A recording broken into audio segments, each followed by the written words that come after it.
So in 1962, the children of Achimota School engaged in all manner of extracurricular activities. One of them was cultural music and dance.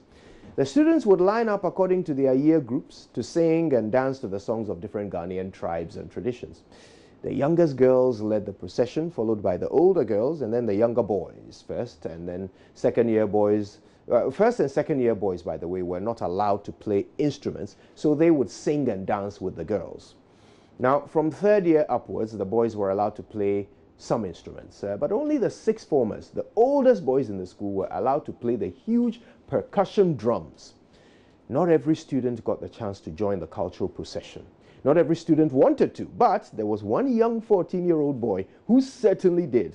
Let's call him John, okay? Now, every time the culture train paraded by, young John would watch wistfully as they sang and danced. He would gaze admiringly as the other girls wiggled their ample African assets, and he would look on enviously as the big, tall sixth form boys skillfully thumped out loud, complex rhythms on the huge animal skin drums.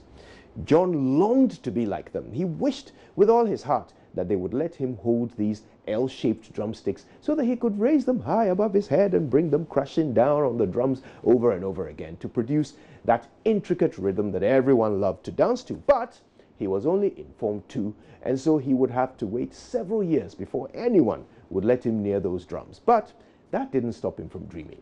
Every time the culture troupe performed, he would repeat the drum beats under, until he realized that he had memorized them. Silently, he continued to pray that his day would come. And it did, sooner than he expected. It's not clear why, but while he was still in his second year, John got called up to join the troupe, and they wanted him to play an instrument. He was overjoyed. He had dreamt of this day for so long, and it was finally here. All his memorized drum beats were suddenly going to become useful. They were going to hand him the L-shaped drumsticks at last.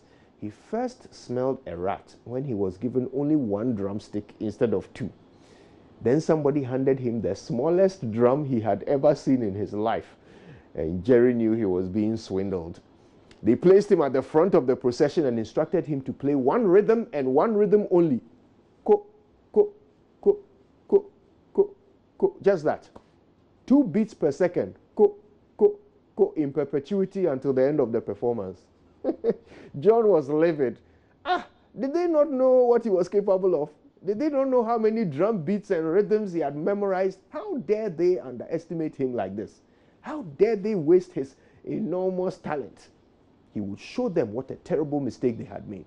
Once everyone was in place, the teacher signaled for young Jerry to start playing his little drum. So the boy started whacking out the prescribed beat with his single drumstick. One by one, the other instruments joined in, all of them in time with John's. Now, John could hear his beloved big drum cracking out the beats that he had memorized, the beats he should have been playing at that moment. If there was any justice in the world, he would have been playing the big drums. Instead, they had him playing this. What was he even playing? John noticed with horror that he had actually missed his beat. And as a result, every other instrument in the procession had missed their beat too. He tried to concentrate and bring the ko back, but each time he heard the other drums, he would get distracted and drop his beat and throw the whole procession into disarray, trying to copy the beat of the bigger drum. Eventually, everyone reached the end of their tether, and the teacher in charge just grabbed the tiny drum from John's teenage hands, thanked him for his service, and asked him to leave. And that is the story of how a teenage Jerry John Rawlins got kicked out of the Achimota School Cultural Troupe. Now, I tell you this story because of the very important lessons I learned from it when the man himself told me. First, regardless of what you think, every job is important. So, what if you sweep the streets? So what if you clean toilets? So what if you sell credit by the roadside? Do you have any idea the kind of chaos that would ensue if you suddenly stopped doing your job well? This nation is made up of almost 30 million people, all doing different things to make Ghana work. If you cease to do your part, Ghana ceases to work. We are only as strong as our weakest link. Don't allow that weakest link to be you. Second lesson, concentrate on your job and not the jobs of others.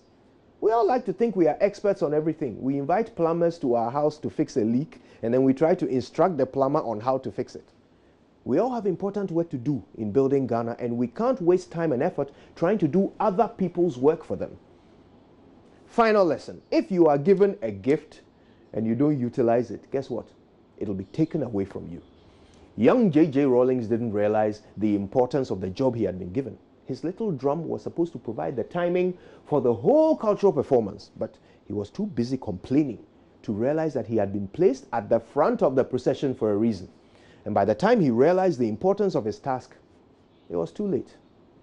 So my dear friends, it's Wednesday morning, and my message to you is simple. Whatever your task, do it as if the whole country's survival is riding upon it. Because, guess what? It is. My name is Kojo Yankson, and every morning I play my beat. Listen, join in with your own rhythm, and let's build this nation together. Good morning, Ghana folk.